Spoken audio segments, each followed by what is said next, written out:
আমাদের নেতা জনাব তারেক রহমানের পক্ষ থেকে শীত বস্ত্র দিত এবং খাবার দিত। তার কারণ হলো জনগণ আব্দুল কাইম চৌধুরী সম্পর্কে আপনারা অনেকেই জানেন।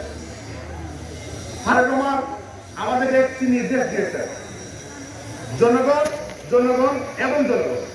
সেই নির্দেশ পালন করতে যে আজকে সবার প্রধান অতিথি উনার সবকিছু বাদ দিয়ে আপনাদের জন্য এই শীত বস্ত্র নিয়ে এসেছে। উনি আমাদেরকে নিয়ে শীত বস্ত্র বিতরণ করবেন। একই কথা বলে ক্যাবিনেট সম্পর্কে আপনাদের অনেকেই মনে আছে 2023 সালে কোরআনপুরের বন্যা, সে আমাদের পার্শ্ববর্তী দেশ খুলে দিয়ে সবাই বন্যার্থ। কালিম ভাই একটি প্রোগ্রাম ছিল ঢাকাতে, আমি তখন নিউ ইয়র্কে, আমাকে মাসে সপ্তাহে বলা হতো এটা করো ওইটা করো, ওই ওয়াশিংটন ডিসি কারণ প্রোগ্রাম করা ছিল। আমাকে হঠাৎ করে একবার গাড়ির মধ্যে ওনাকে দিলাম ফোন, কালিম ভাই কি ঢাকায় একটা প্রোগ্রাম ছিল আমাদের আবার আমি বলে যে আমার প্রোগ্রাম করে কোনো লাভ নাই, তুমি আমাকে ফোন করে কোনো লাভ নাই। সিলেটের মানুষ, আমার ফ্রান্সের দক্ষিণ সুদান শিল্পীগঞ্জ বালাগঞ্জের মানুষ বন্যার্থ, যার যা আছে সব কিছু নিয়ে জাতীয় বড়। আমি এর পরে দিয়ে দেখলাম যে আব্দুল কাইম চৌধুরী সেই তারেক রহমানের পক্ষ থেকে এই জায়গায় আপনাদের জন্য ত্রাণ সময় নিয়ে এসছে। আমি এই জন্য বলি যে নেতা হতে হবে শহীদ রাষ্ট্রপতি জিয়া রহমানের আদর্শের।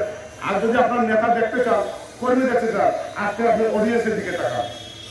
আপনি এর বিগত 17 বছর যাবৎ এই জায়গায় অনেক প্রোগ্রাম হয়েছে, আমরা বিদেশ থেকে দেখেছি, অনেক নেতারা আছে। কই নেতারা? কেউ নাই। নেতারা আছে, বাসায় আছে, কিন্তু নেত্রী কোথায়? পালিয়ে গেছে। কিন্তু আমার নেত্রী বেগম খালেদা জিয়া আমাদেরকে রেখে 17 বছর বিদেশে যান না। আমার নেত্রী আজকে বিদেশে গেছেন উনার সুচিকিৎসার জন্য, এই দেশের জনগণ উনাকে পাঠিয়েছে। উনি কর্মীকে রাস্তায় রেখে পালিয়ে যান নাই।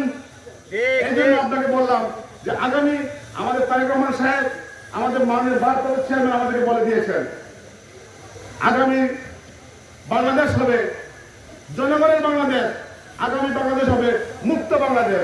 তাই এই মুক্ত বাংলাদেশে আপনাদেরকে আমরা সবাই স্বাগত জানাই এবং আপনাদেরকে বলবো শহীদ রাষ্ট্রপতি জিয়া রহমানের দল জাতীয়তাবাদী বিএনপির আগামী দিনে এই যে নির্বাচন আসবে, যাকে আমার দল মনোনীত করবে, আপনারা ইনশাআল্লাহ উনাকে জয়যুক্ত করবেন।